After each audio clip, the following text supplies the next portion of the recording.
Entonces, lo que vamos a hacer aquí hoy es contarles un poquito como este viaje que he hecho en inteligencia artificial durante los 2 últimos años.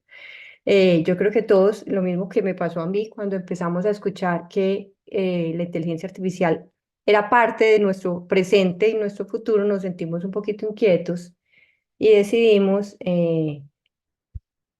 empezar a leer y empezar a mirar como qué más había. En mi caso particular, cuando hay algo que me inquieta, yo no solamente me decido ponerme a leer sobre eso, sino que busco como la manera de meter las manos y entender cómo funciona, porque cuando uno empieza a hablar de inteligencia artificial o a escuchar inteligencia artificial, es un concepto como muy abstracto. ¿Les pasó a ustedes?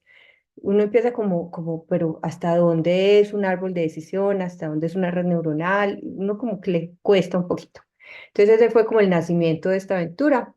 Aquí están algunos de los disclosures de investigación y de cosas, pues ninguno tiene relación con el tema que vamos a tratar ahora.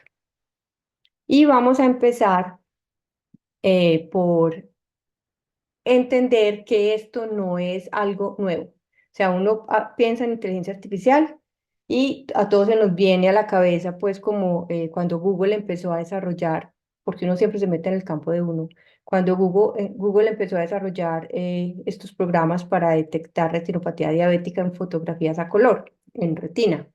Pero en oftalmología, este proceso viene de mucho antes. Miren este artículo que fue publicado en 1978 y es una red de asociación causal, que es una forma muy primitiva de inteligencia artificial para hacer el diagnóstico de glaucoma y tomar decisiones terapéuticas. Esto es muy parecido a un árbol de decisión en el cual se tiene unos nódulos que son como, por ejemplo, los medicamentos o los tipos de glaucoma, y ellos se van asociando unos a otros por unas líneas de asociación que implican causa, y por medio de un programa computacional tú metes como unos input y te va saliendo, por ejemplo, cuál es el tratamiento que se debe hacer o cuál es el pronóstico esperado para esos pacientes. O sea, para 1978 era súper avanzado, pero para hoy tiene muchísimas limitaciones, pero este fue el principio. Y el principio real de la inteligencia artificial va aún más atrás. Esto fue en 1950, cuando Alan Turing, que es uno de los padres de la computación, se hizo esta pregunta: ¿pueden realmente las máquinas pensar? Hay un test que se llama el test de Turing. Este test de Turing es un test muy sencillo en el cual se hace como un juego en que hay un humano y una máquina y otro humano puede ser. Y el humano debe ser engañado por la máquina y pensar que la máquina es otro humano. ¿Sí me entienden? El test de Turing se aplica a cualquier algoritmo o a cualquier programa computacional que se quiera pasar por inteligencia humana, y la finalidad de estos o el máximo punto al que un algoritmo o un programa debe llegar es engañar a otro humano creyendo que está hablando con un humano. Muy pocos programas han pasado el test de Turing. Yo creo que hasta ahora, pues prácticamente ninguno. Yo creo que los que usamos ChatGPT o hasta los que estamos, por ejemplo, en redes sociales y leemos un encabezado de un post, sabemos que está escrito por ChatGPT. Es difícil que a uno lo engañe, pero nos estamos acercando muchísimo. Entonces, la finalidad de la inteligencia artificial, empezando desde donde empezamos con estas redes causales, es llegar a unos algoritmos que sean superinteligencia artificial y sean capaces de pasar el test de Turing. Y hay muchos niveles de inteligencia artificial y muchas clasificaciones. Hablamos de inteligencia artificial de una manera muy relajada, pero en realidad hay un montón de pasitos que se pueden subdividir, y están el machine learning, el deep learning, todo lo que tiene que ver con visión e imágenes, los procesos naturales del lenguaje, que es todo esto de identificación de voz, traductores, eh, Siri, por ejemplo, que usa mucho la voz, y ya todo lo que tenga que ver con inteligencia en un nivel de habla, planeación, sistemas expertos, inclusive robótica. Y ya, esa es una clasificación como por áreas y esta es una clasificación por profundidad. Alguno había oído hablar de las redes neuronales, ¿cierto? Las redes neuronales, especialmente las convolucionales, son las más primitivas. Las redes neuronales es una manera por capas de simular las neuronas de los cerebros humanos y esto hace que un algoritmo esté aprendiendo de manera constante con la información que le pones. Entonces, tú pones una información, el algoritmo se entrena con esa información, tú le das un montón de imágenes de gatos, le dices que son gatos y él empieza a distinguir cosas puntuales de un gato en esas imágenes y es capaz después de con imágenes nuevas saber qué es un gato. Lo mismo puede pasar con cualquier otra cosa, inclusive con nuestras imágenes de OCT o imágenes de diagnóstico. Si la inteligencia artificial que estás usando simplemente es capaz de identificar algo que tú quieres que identifique, es una red neuronal sencilla. Si fuera de eso, con esas imágenes que tú le pones, es capaz de hacer una predicción. Por ejemplo, en una retinopatía diabética que tú le pones una foto y él es capaz de decir, listo, tiene retinopatía diabética. Esa es la parte más básica. Pero fuera de eso, es capaz de decir, y el pronóstico de hemorragia vítrea de esta retinopatía diabética a 2 años es de tanto. Ahí ya estamos en deep learning. Y si fuera de eso, es capaz de encontrar cosas que tú ni siquiera le estás preguntando. Ya ahí es un nivel más profundo de inteligencia. Y es cuando él empieza a mover o meter diferentes datos en ese algoritmo, que serían, por ejemplo, datos de genética, datos de raza, datos de género, y es capaz de mezclarlos para sacar conclusiones que ni siquiera tú le estás preguntando. Y si ya un nivel más alto de inteligencia, que es la inteligencia real, inteligencia artificial, es si ese sistema toma conciencia y fuera de eso se vuelve creativo y empieza a decidir que con esa información va a hacer cosas. Entonces, en este momento, en medicina y en retina, estamos casi que en este momento aquí en Deep Learning, porque sí hay ya algunas publicaciones, como las vamos a ver, que nos hablan de un poquito de pronóstico, y hay muchas redes neuronales, sobre todo en imágenes, porque somos unos súper afortunados que en Retina tenemos muchas imágenes, imágenes digitales. Entonces vamos a ver que hay muchas herramientas para redes neuronales. Entonces, ¿para qué se usa la inteligencia artificial en oftalmología hoy? Porque esto no es para qué se usará, es para qué se usa hoy. Para el diagnóstico y el screening de enfermedades, para el pronóstico, que es muy importante para mirar o monitorear pues, la progresión de la enfermedad, para decidir el tratamiento, para hacer telemedicina y para desarrollar nuevas estrategias y drogas. Esta última es la que yo encuentro como mucho más sexy de todas las aplicaciones. Vamos a hablar ahora por qué. Porque desarrollar cualquier tratamiento, cualquier droga nueva toma muchísimos años y con la inteligencia artificial se ha acortado mucho el proceso. Entonces, llevémoslo como a la vida real. Este es don José, pues o don Juan, pongamos el nombre que queramos. Y tenemos una pregunta. La pregunta es si don Juan tiene o no degeneración macular asociada a la edad. Entonces, tenemos dos caminos. Uno es que don Juan vaya al oftalmólogo general, después lo mande al retinólogo, el retinólogo le manda a tomar unas fotos, las fotos, don Juan se queda con sus fotos y después le vuelven a dar cita con ustedes a los 3 meses y ustedes revisan las fotos y dicen si tiene o no tiene degeneración macular. Esto crea fallas inmensas en la oportunidad y sabemos que muchas de nuestras enfermedades retinales necesitan oportunidad de acceso y esa es una limitante muy grande, especialmente pues no en nuestros países, en cualquier país. Entonces, si tuviéramos la herramienta de inteligencia artificial, el don Juan iría en un centro de salud X, que no tiene que ser una clínica oftalmológica, le tomarían una foto de fondo de ojo y le dirían, tienes degeneración macular asociada a la edad. Esto es screening. Esto es como, digámoslo así, el primer paso. Y se hace principalmente hoy en oftalmología y en retina en análisis de imagen. Estos son artículos que hablan de eso.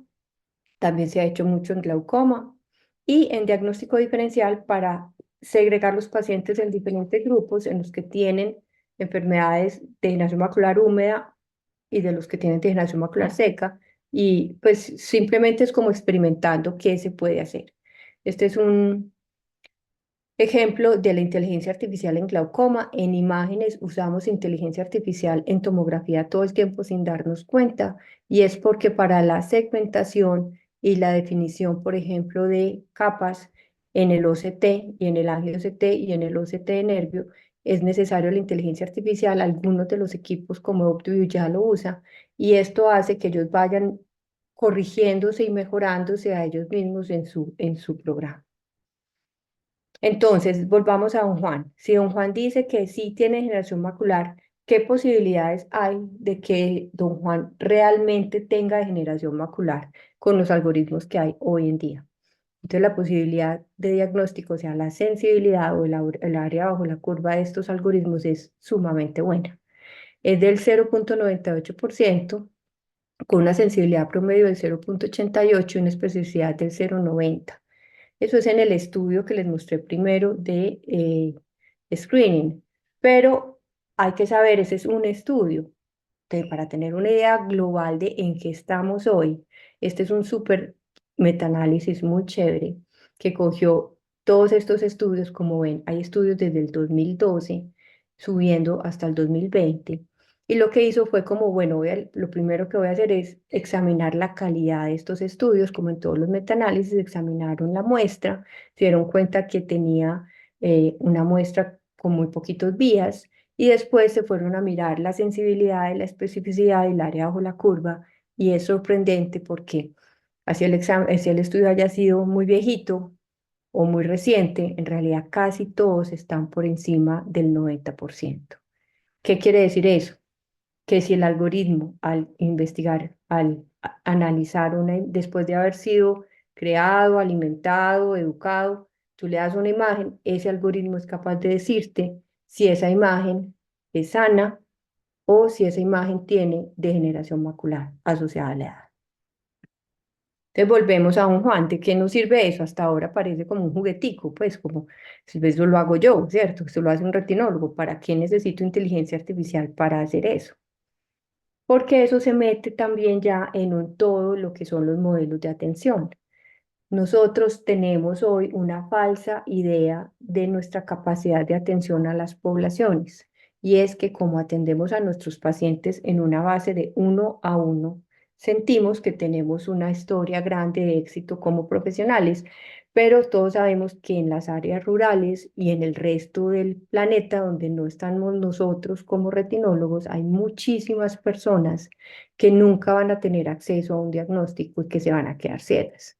Entonces, estas herramientas tienen utilidad únicamente en campos donde haya un problema, y eso es posiblemente el mensaje más grande de esta charla, porque la inteligencia artificial puede ser un jueguito para hacer imágenes, para subir a redes sociales y fotos, o puede ser en realidad una herramienta poderosa para cambiar la manera como se trata en salud las grandes poblaciones.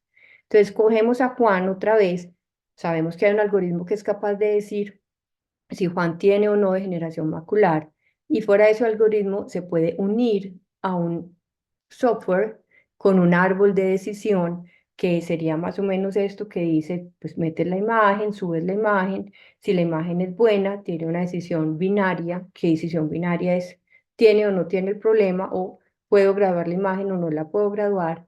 Y de ahí decirte si don Juan sí tiene degeneración macular. Después, como son redes neuronales, de ahí se va a otra capa, esa sería la capa superficial. Después hay otra capa que pregunta, entonces esta degeneración macular que tiene don Juan, ¿la debo remitir ya o puede esperar un año? Y ahí tomar otra decisión. Y después otra decisión diciendo a dónde lo remito. Y entonces en todo este proceso, con un par de clics, don Juan se ahorraría lo que en la vida real le tomaría posiblemente, al menos aquí en Colombia, 4 meses. de dar vueltas por las instituciones oftalmológicas. Entonces, este es el gran cambio que ofrece la inteligencia artificial. No es, creo yo, que sea una herramienta que me va a quitar mi trabajo, sino que va a hacer el trabajo que no estamos haciendo porque es imposible humanamente hacerlo. Vamos a seguir acá, en ese mismo orden de ideas.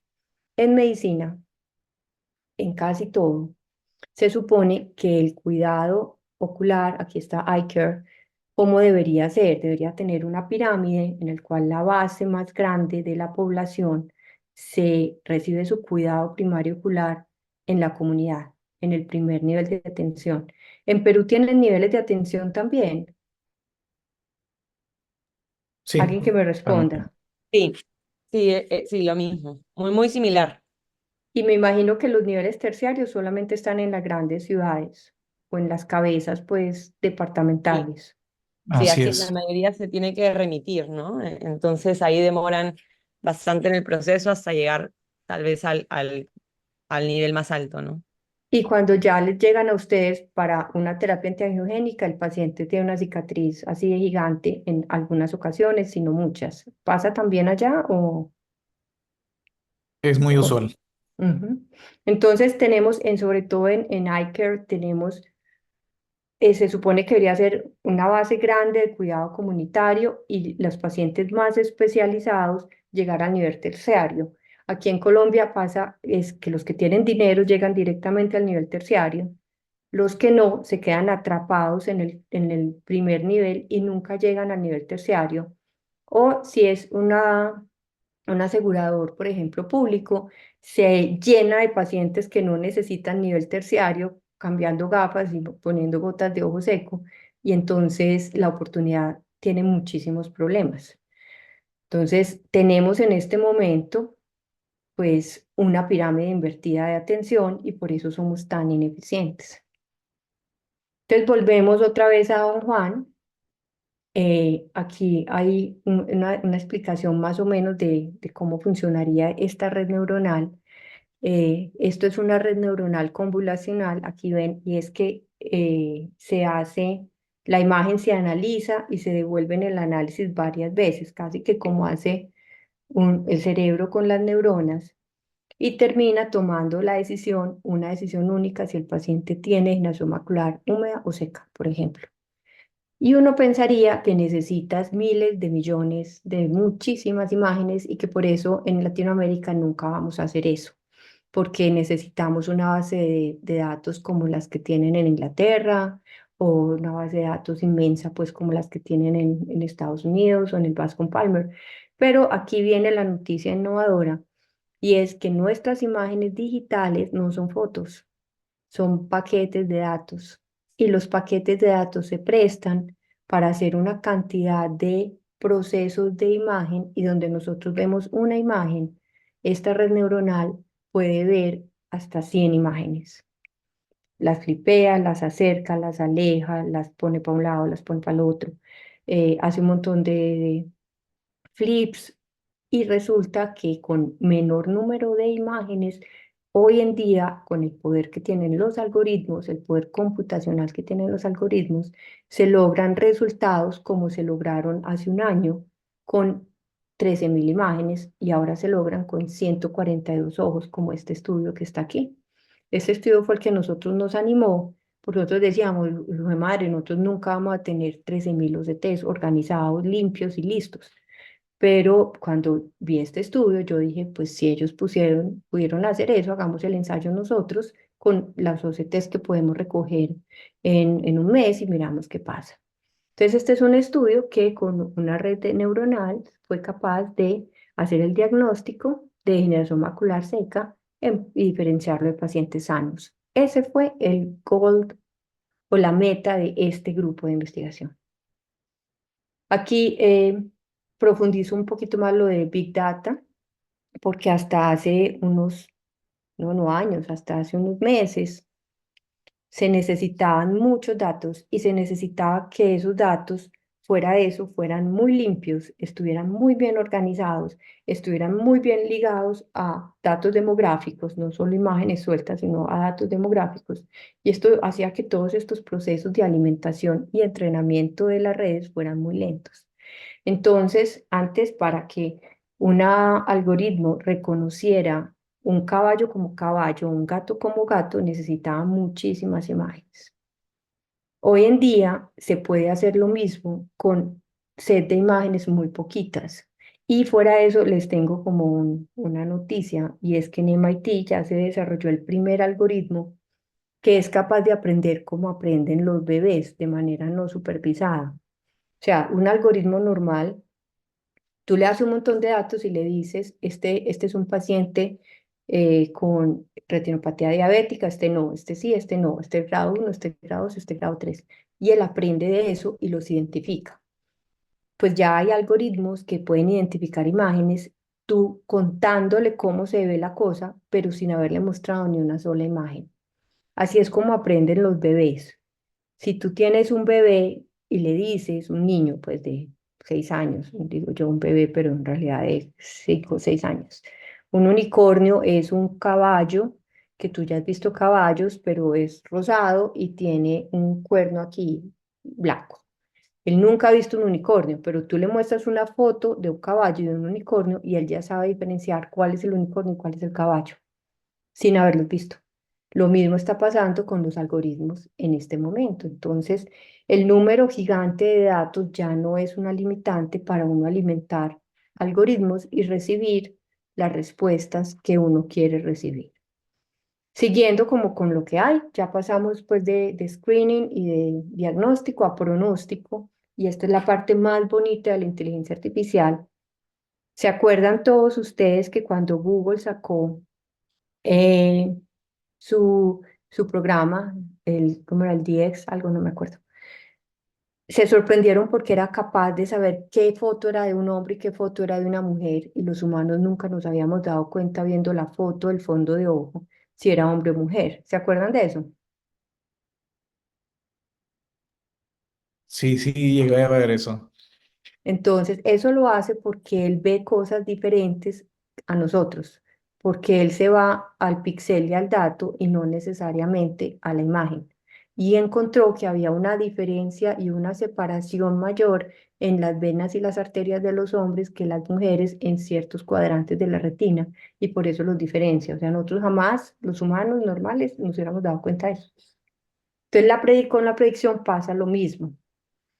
A los retinólogos nos encantan los biomarcadores, pero si tú coges un montón de biomarcadores en tu mente, por más estudioso que seas, y coges un paciente individual y ves un OCT, te haces como una idea de cómo va a responder a la terapia y qué tanta atrofia va a ser a futuro, no más. Pero estos algoritmos son capaces de saber en el primer OCT del paciente con degeneración macular seca si ese paciente a cuánto tiempo, qué probabilidad tiene de hacer una membrana neovascular o una atrofia.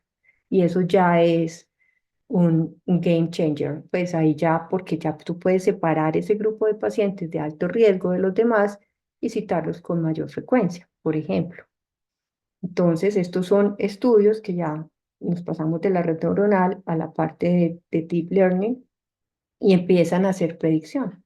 Aquí hay uno de predicción de glaucoma de respuesta a cirugía y clasificación de riesgo de atrofia geográfica en pacientes que tienen degeneración macular seca inicial. Bueno, entonces, para predecir ya se necesitan más elementos que la sola imagen, y se alimenta, como este estudio, lo alimentaron no solamente con las imágenes, sino que lo mezclaron con datos poblacionales de sus pacientes, edad, género y si fumaba o no, y con estudio genético. Y entonces aquí viene, le metemos a la inteligencia artificial la genética, y ellos dos son unos compañeros de trabajo geniales porque nos va, por ejemplo, aquí a decir si esto pues lo pudiéramos tener en el OCT montado, en el software del OCT, cuando tú haces el primer OCT de tu paciente y te dice, este paciente tiene el riesgo de hacer una membrana neovascular a un año de tanto por ciento. pues se imaginan eso, súper poderoso, o de hacer atrofia geográfica con impedimento visual, o de hacer hemorragia vitrea y desprendimiento de retina en una retinopatía diabética. Entonces, estos modelos predictivos es el gran poder que tiene hoy la inteligencia artificial como promesa. Bueno, también para poder seguir el tratamiento y mirar el éxito del tratamiento monitorizando fluido y mirar si tiene actividad o no tiene actividad. Este es una pues, de segmento anterior que simplemente mira y hace diagnósticos si el paciente tiene queratocono o no. Y esto fue lo que yo les dije del desarrollo de nuevos medicamentos y es cuando uno está en el proceso de los clinical trials, eso es eterno. Pues desde que la compañía medio tiene una molécula prometedora hasta que se lleva a fase 3 y en fase 3 que es cuando nos llega a nosotros en los centros de investigación que están por el mundo, nos demoramos para sacar un protocolo adelante, nos podemos demorar hasta 5 años. Y después esa droga sale al mercado. Entonces, imagínense el costo que tiene el trabajo de todos estos miles de personas para sacar una droga al mercado. No hay manera de que las drogas sean baratas. Con inteligencia artificial, hoy en día lo que están haciendo es, se ofrece un servicio, hay una compañía que hace eso, que coge las compañías farmacéuticas y coge sus medicamentos en pipeline y mira qué posibilidades de éxito van a tener sus medicamentos. Y así se escoge cuáles son los que van a llevar a todo el desarrollo de clinical trial. Pues una cosa poderosísima. Ahora les voy a contar pues como nuestros primeros pasos.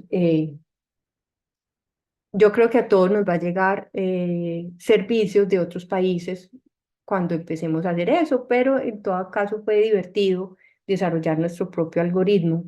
Y lo que nosotros queríamos saber era en unos OCTs de todo tipo, normales y con patología macular, desde telangiectasias perifoveales, agujeros maculares, tracción vitreomacular, hasta degeneración macular húmeda que necesitaba inyección. Si este algoritmo nosotros alimentándolo y haciéndole un entrenamiento con supervisión, era capaz, después al alimentarlo con imágenes, de decirnos qué paciente requería o qué paciente no requería terapia antiangiogénica. O sea, miren lo complejo de la pregunta. Es una respuesta que es sí o no, pero la pregunta es mucho más compleja, tiene más capas. No es solo decir está sano, no está sano. Está sano, tiene esta enfermedad, sino entre un pool gigante de todas las enfermedades maculares, decidir si esa foto que estaba mirando, ese OCT, que era un OCT de BISCAN de 6 milímetros, cogimos 3 equipos de Zeiss, OptoView y de Spectralis. Si ese OCT requería terapia antiangiogénica. ¿Por qué era para nosotros importante esa pregunta? Porque hipotéticamente esto permitiría que si eso está puesto en el software del OCT, el OCT salga una banderita roja y ese paciente, en vez de ir al oftalmólogo, esperar su cita y como todos los demás, sería pasado rápidamente a cita oftalmológica inmediata con el retinólogo y entrar en el modelo que nosotros ya tenemos hace 3 años, que esa es otra historia, que se llama pues One Stop, que ha aumentado mucho la oportunidad. Pero nuestra,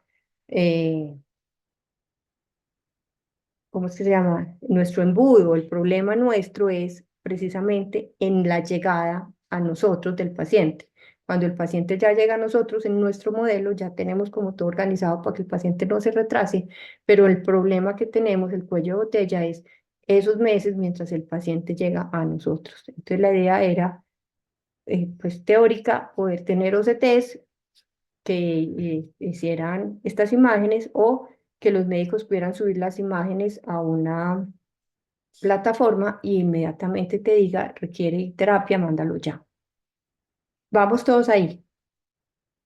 Esto nos dio sorprendentemente, hicimos esto con un número muy pequeño de muestra, eran como 158 pacientes, pero al hacer todo el proceso de flipeado y eso terminaron siendo como 2.000 imágenes, no más de 2.000 imágenes, y aún con ese pequeño muestra tuvimos un éxito pues de más del 96% en sensibilidad y en especificidad.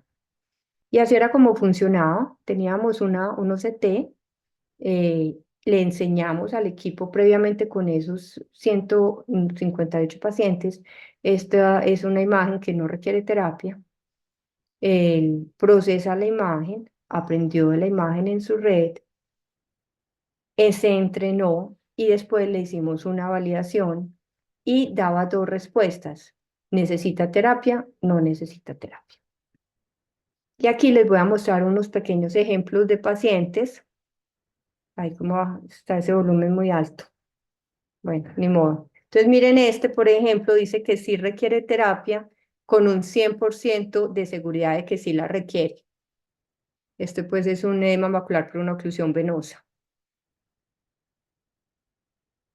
Este otro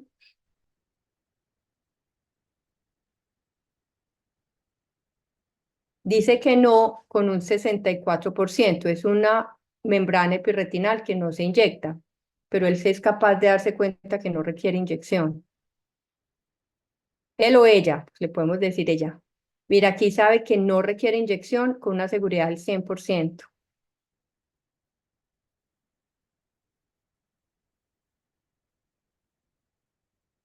Aquí también que no con una seguridad del 100%. Este es otro paciente.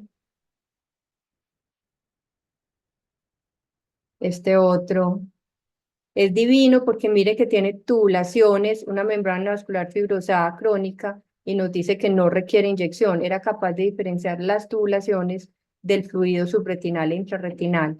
Esta es una mácula sana que dice que no. Y bueno, creo que este ya es el último. Y acá, una degeneración macular seca con atrofia que dice que no requiere inyección. Y acá dice que sí, en el 99%, se veía en esa imagen, es un fluido subretinal asociado a una membrana, la membrana ni siquiera sale en el OCT, pero él fue capaz de darse cuenta que ese paciente en particular sí debería requerir terapia antiangiogénica. Entonces, pues es un ejemplo como el poder de los algoritmos y de que es un desarrollo hecho en Latinoamérica con un grupo de 5 personas que ninguno pues tiene la capacidad económica para hacer nada del otro mundo. Pero eso nos simplifica a que esto es mucho más fácil de desarrollar de lo que creemos y eso nos pone ante la realidad de que siendo tan fácil de desarrollar, nos va a inundar en 1000 formas de hacer herramientas muy, muy rápido. Estas son algunas de las herramientas que ya están en el mercado y con seguridad cada vez que vamos a Retina o a cualquier parte van a ver más. Esto muestra más o menos cómo se taguean las imágenes de reconocimiento de imágenes, ya se los conté, pero como una red neuronal puesto en imágenes reconoce puntos importantes de las imágenes de perros y gatos. Y es como cuando nos hacen reconocimiento de cara, es exactamente la misma herramienta y en retinopatía diabética y en nuestras fotos de retina es sumamente fácil de replicar. Bueno, y ya aquí este es la experiencia con herramientas no propias.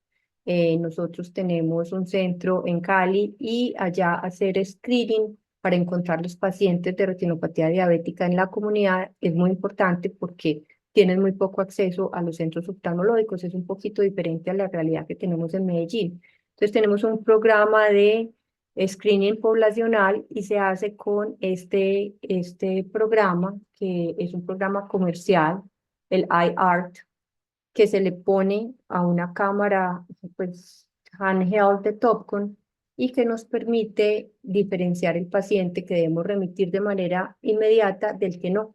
Y el que juntamos a todos los diabéticos en las entidades primarias de atención, una auxiliar lleva el aparatico, este es el reporte que sale, y ella, cuando el paciente tiene retinopatía diabética o retinopatía diabética de riesgo, lo remite pues es como un semaforito amarillo, verde, amarillo y rojo. Si sale rojo o amarillo, ella lo remite. Si no, pues no, se le da cita en un año. Cuando esto se hace, este programa es muy bueno, pero depende mucho de qué cámara se usa. Con esta handheld que nosotros tenemos, No es tan bueno, tiene más o menos una sensibilidad del 50%, pero la especificidad es mejor. Pero si lo hiciéramos con la cámara topo, que también, pues que es como esta foto, la sensibilidad y la especificidad es cercana al 100%. Lo que pasa es que la cámara portátil da imágenes así, que sí hace que el sistema se pierda, pero entonces no se pierde porque la inteligencia artificial es mala, sino porque la imagen es mala. Y esto es otra cosa, que es otra historia. Hasta ahí, y pues como la aventura en algoritmos de inteligencia artificial para detectar necesidad de terapia intergenérica en cualquier enfermedad exudativa. Y esto otro es que también con inteligencia artificial lo estamos desarrollando con una compañía que se llama HighSmart. eh, ya está en el mercado en Medellín, ya hay un par de hospitales que lo está usando. Y lo que hace es que el médico en vez de escribir en la historia clínica, pueda conversar con el paciente y esto por medio de un sistema de reconocimiento de voz extrae, mina la información y llena la historia clínica por uno. Yo lo tengo en mi consultorio, en oftalmología nos falta mucho, pero por ejemplo en medicina general ya se está usando. Y es increíble, imagínense ustedes con un asistente, un secretario de inteligencia artificial que les escriba en la historia clínica.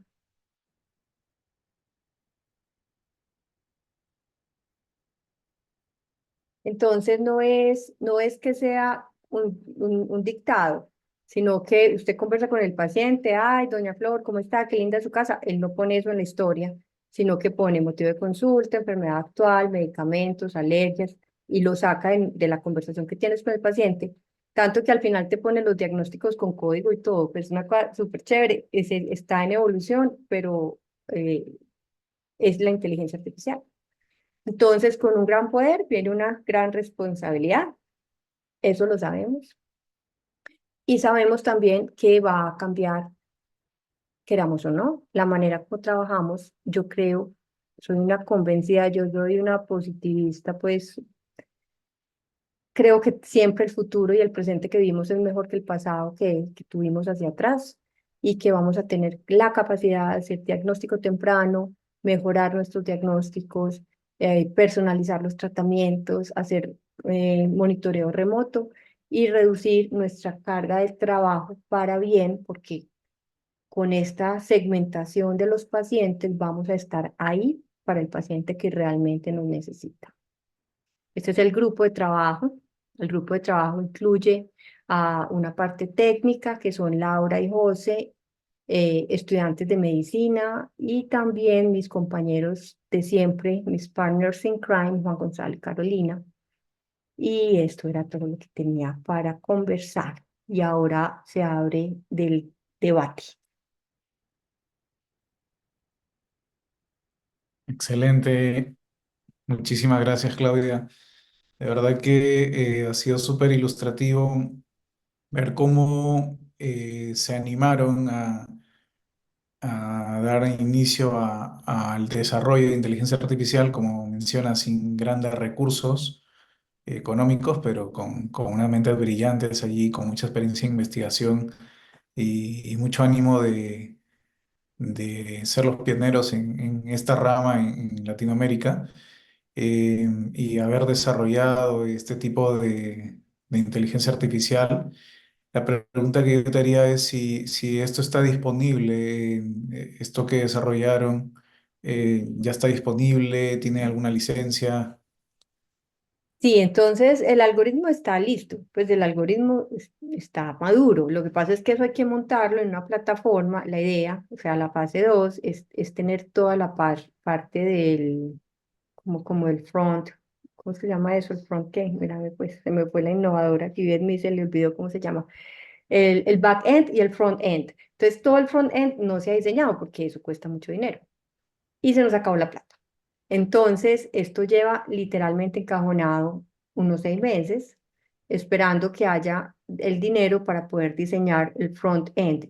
Con el front-end, tú tendrías una página web, bienvenido a, no sé, ponle lo que quieras, Retina para todos. Y todo el mundo podría subir ahí una imagen de PDF común y corriente y le saldría esta escalita de si se trata o no se trata. Eso sería, de por sí es bastante sencillo.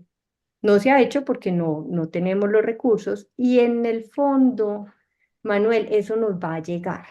O sea, eso ya existe de por sí, pero es muy caro, son como 90 euros al mes y hay sistemas donde te leen el OCT, eh, tú pagas una inscripción y te leen, pues tú puedes subir los OCTs y tienes un lector de OCTs. Lo bonito de este algoritmo es que era más allá de leer el OCT, era como una herramienta para dirigir tratamiento, que para nosotros era la real necesidad.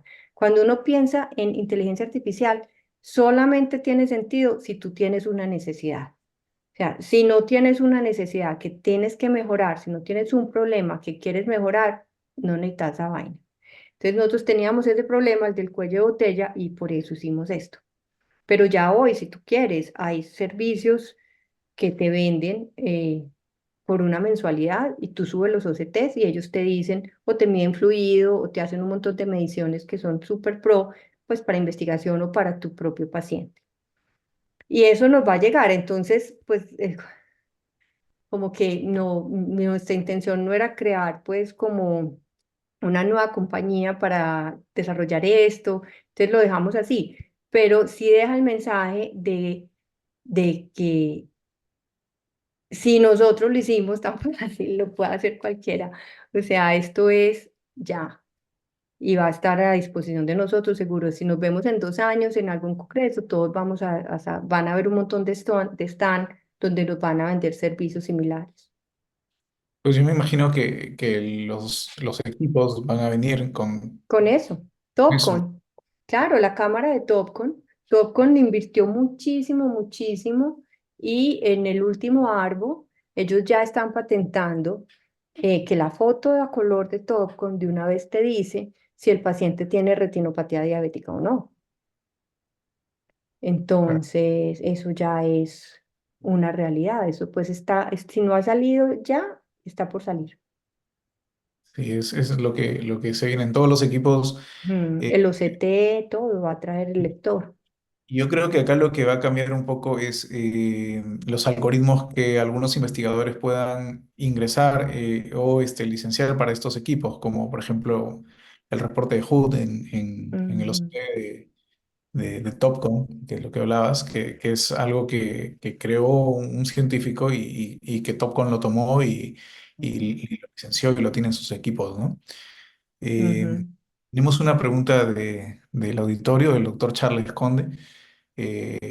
Felicita por la presentación y hace la pregunta si se está trabajando con imágenes de OCTA. No, nosotros no. Sí, pues en el mundo sí, y tú buscas artículos y sí hay algunos de OCTA. Sobre todo en OCTA para la segmentación, que se tiene tantos errores. Yo sé que Optuvio está trabajando mucho en inteligencia artificial para la segmentación de sus OCTAs. Y sí hay estudios de OCTA e inteligencia artificial, pero nosotros no hicimos ningún experimento con OCTA. Pues siempre cuando hablamos de OCTA hablamos de la limitación en cuanto al tiempo del usuario, ¿no? Y de Ujú. un usuario dependiente a diferencia del OCT. Entonces sí, definitivamente sería una gran ayuda, ¿no? Eh, Así es. Daniela, no sé si tienes alguna consulta. No, me parece que es un tema demasiado interesante, nos ayuda en todos los aspectos de, bueno, hasta la consulta, eso me pareció como algo que no había escuchado, lo de la conversación y que uno escriba ahí la historia clínica, pero en general no, es muy importante, ¿no? Y bueno, lo de que definitivamente hace que los pacientes puedan llegar a un tratamiento más pronto, ¿no? No se pierdan como en todo el tratamiento.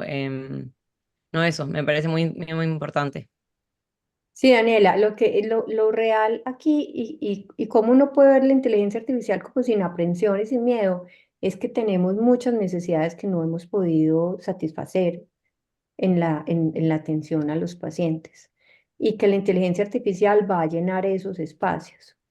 Siempre van a necesitar, y esto es todas las charlas de inteligencia artificial terminan con el humano miedoso que tenemos todos adentro. Y es que, ¿y yo qué? ¿Cierto? ¿Qué va a pasar conmigo?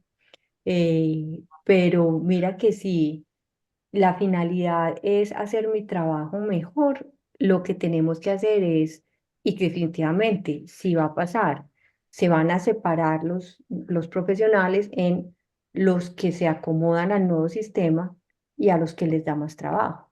Entonces, yo creo que nuestra responsabilidad como oftalmólogos y como retinólogos es estar informados y saber cuáles son las posibilidades que vamos a tener y que podemos ofrecerle a nuestra comunidad, a nuestros pacientes, porque sí o sí va a pasar.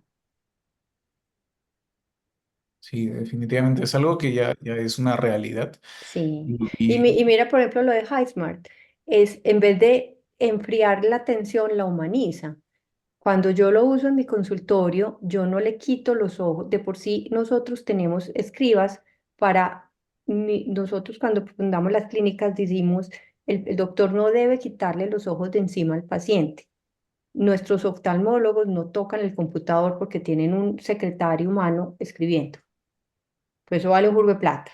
Entonces, este HighSmart lo que va a hacer es, o lo que hace, es ese humano que está en la consulta, tú pones ahí el micrófono y él escribe por ti y tú nunca le quitas los ojos al paciente de encima. Entonces es maravilloso porque el paciente siente una conexión con uno súper profunda, sale satisfecho, se entiende, sale contento y el médico no se desgasta en escribir. Entonces es un ejemplo en el que la inteligencia artificial entra a humanizar aún más el trato del médico y el paciente. genial. ¿Este Heismar lo desarrollaron ustedes? Sí, HighSmart es una compañía de innovación que tenemos aquí con mi Ujú. esposo y unos técnicos y los, pues en este momento están en ferias, tienen sus primeros clientes y ya veremos cómo se desarrolla a futuro. Espectacular. Yo leí hace poco sobre cómo la inteligencia artificial ha tenido evidencia de superación en cuanto a la precisión en comparación al humano. El famoso estudio sueco que se publicó en Lancet, si no me equivoco, de 80.000 mujeres escaneadas para screening de cáncer de mama, en el que se hizo un comparativo con el ojo humano y se encontró, si no me equivoco, 20% más tumores por la inteligencia artificial que por el ojo humano. Mm. Entonces, pues nosotros que vemos imágenes todo el tiempo, pienso que podemos mejorar en precisión con la ayuda de las máquinas. Además, hay un dato adicional y es que mira que mucho de la sostenibilidad de nuestros sistemas, especialmente nosotros que manejamos medicamentos de alto costo, se basa en la auditoría. Estos sistemas de inteligencia artificial van a ser los reyes de la auditoría. Entonces, no ni siquiera, pues sácalo de la consulta, de la atención médico-paciente. Nosotros no estamos ajenos al sistema de salud y al sistema hospitalario. Si un asegurador tiene un equipito como este en el cual puede ver los OCTs y mirar bueno, este paciente, ¿por qué le pusieron inyecciones si ya estaba todo cicatrizado? Porque esta máquina me está diciendo que no las necesitaba, pues hace que los médicos tengamos que tener una responsabilidad mucho mayor en la toma de decisiones y en la precisión. De por sí las clínicas de nosotros llaman oftalmología de precisión, porque lo que va a marcar de ahora en adelante nuestro éxito como profesionales es la precisión. Tenemos que ser absolutamente precisos en manejar los costos, en manejar las terapias, en manejar la oportunidad, en manejar el acceso. Sí, y con esta enorme ayuda que nos puede dar la inteligencia artificial, podemos optimizar, ser mucho más precisos y evitar esos errores humanos que podemos Mm, cometer. ¿Qué pasa? A cualquiera le pasan, total. Sí, hay múltiples ejemplos en la historia de que desde el más antiguo del Deep Blue que le ganó una partida de ajedrez a Ujú. Kasparov, eso fue el 96 si no me equivoco, y lo último del AlphaGo, ¿verdad? Que es un juego que se pensaba que una máquina no iba a poder eh, dominar, termina ganándole al campeón mundial. Entonces, creo que más que luchar contra la inteligencia artificial es volverla socia o partner, Sí, ¿no? claro. Y yo creo que el Deep Blue era inclusive una red de causalidad, pues era un sistema súper primitivo de inteligencia artificial. Sí. Entonces, no, pues aquí estamos y, y bienvenido sea. Tenemos algunas preguntas más. Mencionan sobre una inteligencia artificial desarrollada o lanzada en Clínica Oftalmología del Caribe llamada Mm, Patri. sí, Eh, ellos también, sí. Es que aquí en Colombia, yo no sé en Perú, por ejemplo, en Medellín, los neumólogos, los radiólogos, todo el mundo está haciendo lo mismo, que me parece muy bonito porque es como esa curiosidad de no necesariamente esperar a que nos lo traiga una compañía externa. Y en la Clínica Oftalmológica del Caribe están haciendo desarrollos en dos cosas. Ellos tienen uno para separar el paciente sano del que tiene patología macular y tienen a Patri que es en glaucoma. Sally en Y, retina y Patri en glaucoma. cierto, sí, sí, sí. Sí, Y funciona bastante bien, funciona bastante bien. sí. Excelente. Tenemos otra pregunta de Nelson Calderón. Nos pregunta si allá en Colombia hay planes de extender este proyecto también para el sistema público o si ya existe, ya está inmerso en el sistema público y sobre la clasificación de la calidad de las imágenes. ¿Cómo la estandarizan? ¿Confían más en alguna casa comercial? Nosotros lo usamos con las tres equipos que tenemos, que es el espectral, es el óptico y el size. O sea, usamos más o menos la muestra muy pareja entre los tres y era capaz de verlos todos. O sea, no, y tampoco necesitaba, por eso es que es muy amigable y por eso se podría montar una plataforma web en el que el doctor simplemente suba un PDF. No necesita, como otros desarrollos que hay, el archivo completo del OCT que es muy pesado. Este con el PDF lineal tiene. Entonces es muy amigable y con cualquiera de las máquinas funcionaba igual. Este nuestro. Deben haber otros muy distintos, pero este era así. Ujú. Este, esta herramienta que comentaste, el iArt, que usaban las imágenes de la cámara retinal, ¿es una herramienta libre? Sí, la puedes comprarte por si cuando tú compras una cámara top con ellos te la ofrecen. Si buscas a tu asesor aquí en Colombia, pues fue así. El asesor de Topcon te la ofrece. El asesor no, el Ah, cómo se llama, el que te vende las cámaras, pues sí, el sí. representante. Y Ujú. ellos tienen, eso vale, ay, ¿cuánto era?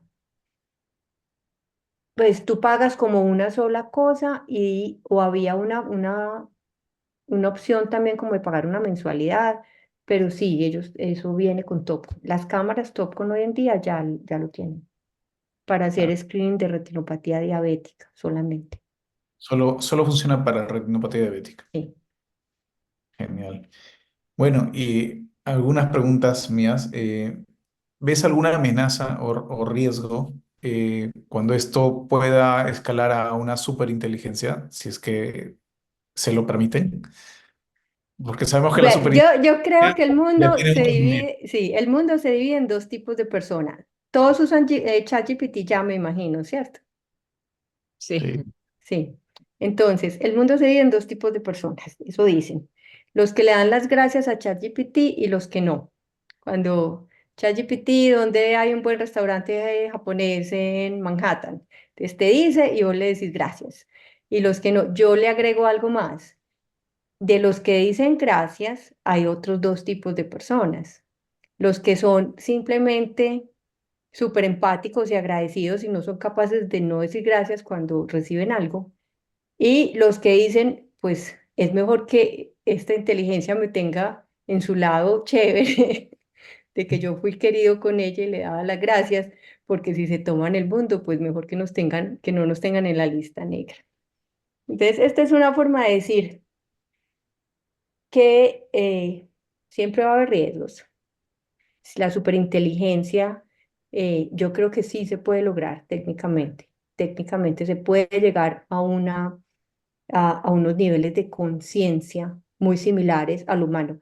Hay una cosa muy bonita cuando se habla de la inteligencia artificial y era, yo creo que desde Turing se hablaba de que cuando se diseñaron los aviones, no se diseñaron para parecerse a los pájaros, se diseñaron para poder volar. Entonces, la inteligencia artificial yo creo que se está diseñando no para parecerse a nosotros, sino para poder hacer lo que nosotros hacemos con nuestra inteligencia y con nuestra mente. No es difícil que lleguen a un nivel creativo, no es difícil que lleguen a un nivel de, y de tomar decisiones basados en la memoria, que eso es algo que ha sido como un reto. No, que estos algoritmos tengan memoria es un reto. Pero lo que yo veo como que ya si dice uno el punto máximo es la conciencia. Va a ser una conciencia que nos va a parecer a los humanos muy humana, pero que no va a ser humana. Pero sí, yo creo que sí podemos llegar allá. Entonces es mejor darle las gracias a ChatGPT, señores, de aquí en adelante. Sí, actualmente en medicina creo que solo existen las inteligencias generativas, ¿verdad? Pero no he visto, no sé, no conozco de alguna inteligencia artificial general o una No, superinteligencia. No lo no, no hay. hay. Mm, mm. Todavía no. Pero en desarrollo posiblemente, ¿eh? Pues mira cómo ha avanzado esto, es que esto ha sido una cosa de muy pocos años. O sea, desde el 78 cuando salió este el Castnet, ahora era lentísimo, pero esto alcanza esta subida y ya no tiene cómo pararse. Sí, la pandemia aceleró todo Mm. y la inversión económica que hay en esto es impresionante. Estaba leyendo que hay más de 5.000 millones de dólares actualmente y todas estas startups que se crean tienen un poder económico muy, muy fuerte detrás de esto, ¿no?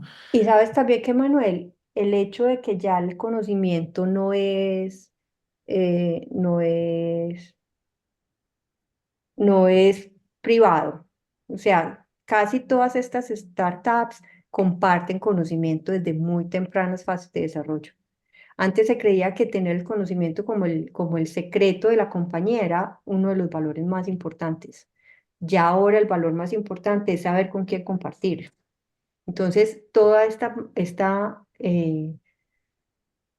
ecosistema de desarrolladores que se hablan entre ellos, que se comparten, que se ayudan, que uno pasa de una empresa a otra, hace que las cosas vayan súper rápido. O sea, ese cambio cultural empresarial ha sido definitivo para que esto sea mucho más rápido. Ujú. Sí, y es así. Si no me equivoco, 10% de la inversión Mm, actualmente está en salud ujú. de estos desarrolladores. Pues bueno, es una de las industrias que mueven el mundo. Daniela, ¿tenías alguna pregunta más? Quiero una pregunta. Sí, entiendo que definitivamente es muy importante para poder en el diagnóstico, en el tratamiento, pero ¿qué impacto tiene la inteligencia artificial en el acceso a la atención oftalmológica en zonas rurales o de bajos recursos? Bueno, entonces imagínate esto. O sea, la inteligencia artificial como algoritmo sería muy difícil llevarlo allá. Pero imagínate si voy a ponerlo en Estados Unidos. En el Walmart de la zona rural, pues en Arkansas, ¿cierto? Hay una maquinita en el que tú acercas el ojo, te toma una foto, puede hasta hacerte un OCT porque eso pues no es tan difícil. Inmediatamente te saca un letrerito con una alerta y te consigue la cita en el hospital donde te van a ver y te la agenda. Y fuera de eso se asegura que tu seguro pues esté activo, pues que si llegues allá y si te atiendan. O sea, Claro. que haga como todos esos pasos en un solo clic. Entonces, eso hace que el acceso sea mucho más grande a que si esa persona se queda esperando, a que en algún día no vea por un ojo, cuando se va a rascar un ojo se da cuenta que no ve, en cambio si va a Walmart a mercar cada mes, pues pasa por la maquinita. Entonces ahí mejora el acceso. ¿Por qué lo pongo en Walmart? Porque en Perú y en Colombia pues es muy difícil imaginarse la maquinita en el mercado del pueblo, pero no creas, eso puede llegar a suceder.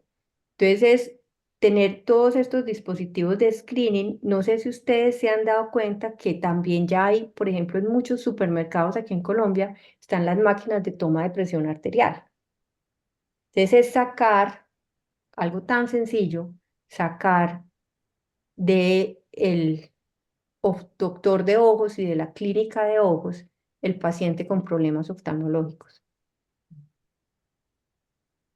Claro, es revolucionario, sin duda. Sí, y si simplemente le dice al paciente, tiene como las campañas de retinopatía diabética, ¿por qué no sirven? Porque te dicen, usted necesita una cirugía, pero el paciente no tiene con qué pagarla. En cambio, el sistema completo de inteligencia artificial se encargaría de todos los pasos del proceso, de agendamiento, de comprobación de seguro, de saber dónde está el equipo de profesionales que tiene la capacidad técnica y te llevaría a esos lugares. Excelente. Claudia, finalmente, en resumen, tenemos en el auditorio muchos oftalmólogos que trabajan en grandes centros públicos de atención masiva, institutos nacionales, la seguridad social, que manejamos bastante volumen de pacientes. En base a tu experiencia de haber desarrollado las herramientas de inteligencia artificial, en pasos simples, ¿cómo nos podrías orientar a iniciar este camino para tener nuestra propia herramienta o desarrollar una propia herramienta Sí. aterrizada en ABC? Sí, yo creo que antes de la herramienta está que tener un modelo. Y esa ya es otra charla, porque nosotros aprendimos después de muchos años que las buenas intenciones en retina no son suficientes. Entonces hay que tener un modelo en el cual tú puedes asegurar que el paciente que ya te llega tiene el OCT, la evaluación, la inyección en el mismo día. No vale la pena descubrir pacientes a los que no les vas a poner terapia. Entonces, hay que hacer un camino primero con las aseguradoras, con el sistema de salud, con los grandes hospitales, que esos pacientes se van a poder tratar de la manera que se necesita tratar. Porque no hay nada más duro que identificar una patología y decirle al paciente que no le puedes dar tratamiento. La inteligencia artificial, ¿para qué serviría? Serviría para que el paciente que necesita tratamiento no quede por fuera durante 3 meses y llegue ya con una fibrosis y con una cicatriz disforme. O sea, ese sería el único papel en estas estrategias. Pero si tú identificas rápidamente el paciente, pero tienes que esperar la autorización del seguro, que se demora 2 años y que solo te autorizan 2 o 3 inyecciones, pues tampoco pasa nada. Entonces, por eso digo, la inteligencia artificial se debe desarrollar cuando hay un problema puntual que resolver, cuando tienes muy identificado el cuello de botella que no puedes resolver en tu sistema como lo tienes. Nuestro cuello de botella es ese tiempo antes de que el paciente llegue a nosotros. Entonces, la primera recomendación es organízate en un modelo de atención retinal con los oftalmólogos, con todo esto, para que los pacientes tengan acceso inmediato cuando necesitan tener acceso inmediato. Porque el concepto de urgencia en oftalmología se nos queda muchas veces en desprendimiento de retina. No sé si allí pasa. Pero en las terapias antiangiogénicas no hemos podido hacer esa introspección del sentido de la urgencia. Entonces, mi recomendación sería organizar el modelo, identificar el cuello de botella y ya de allí hay tener un muy buen equipo. Nosotros fuimos muy, muy de buenas porque nuestro equipo técnico se llaman Arcángel y es un grupo que trabaja en esta onda que está pasando en Medellín, de que el neumólogo quiere hacer su algoritmo, de que el radiólogo, y ellos prestan el servicio. Entonces, para mí tenía este problema, yo llamé a Arcángel y les dije, tengo este problema, se los expliqué, Y ellos dijeron, sí, es un problema escalable, porque no todos los problemas se resuelven con inteligencia artificial. No es hacer un algoritmo para después implementarlo, es tener un problema que se pueda resolver con inteligencia artificial. Y en nuestro caso se podía y fue lo que hicimos. Y no lo hemos implementado en nuestro sistema, no lo hemos implementado, no sé si en la Clínica del Caribe el paciente llega y le hacen unos CT de entrada y ya lo implementaron. Nosotros no hemos podido hacer eso porque no tenemos el recurso para hacer la parte de la plataforma. Y hasta ahí. Es posible que hasta ahí nos quedemos porque salga hasta más barato cuando ya no lo vendan de afuera, ¿cierto? Pero lo primero es empezar a pensar con la mente diferente a cómo la tienes hoy. No es cómo puedo resolver, es primero identificar los problemas. Segundo, cómo los puedo resolver con herramientas que no tengo hoy y ya después desarrollar las herramientas. Excelente. Bueno, hemos llegado al final de la sesión. Daniela, si tienes alguna pregunta más. Muchas gracias, muchas gracias. Creo que hemos aprendido mucho y definitivamente ha abierto una puerta para que sigamos investigando sobre esto, ¿no? No, si es el mensaje, qué pena yo tan intensa, es cambiar el mindset. Es en realidad, es pongamos mi día a día, no en cuántos pacientes veo, sino en el modelo general y el ecosistema al que pertenezco, cómo lo transformo. Ese es el mensaje. Tener una mente innovadora. Claudia, a nombre de la Sociedad Peruana de Oftalmología, del capítulo de Oftalmólogos Jóvenes, te damos las gracias por tu valioso tiempo, por habernos acompañado esta noche con este tema tan interesante, sobre todo con tu experiencia, porque alguien puede, cualquiera de nosotros puede conseguir información y presentarla, pero tú has desarrollado inteligencia artificial y la has aplicado en tu realidad. Y creo que eso es algo muy inspirador para todos nosotros, porque nos demuestras que es algo que podemos hacer y que solo falta, como mencionas, organizarnos y hacerlo. Te agradezco mucho por eso, todo lo que nos ha brindado esta noche y esperamos verte muy pronto por Perú. Muchas gracias a todos, que tengan un súper fin de semana, muy chévere. Bueno, Chao, todos. descansen, chao. Bien.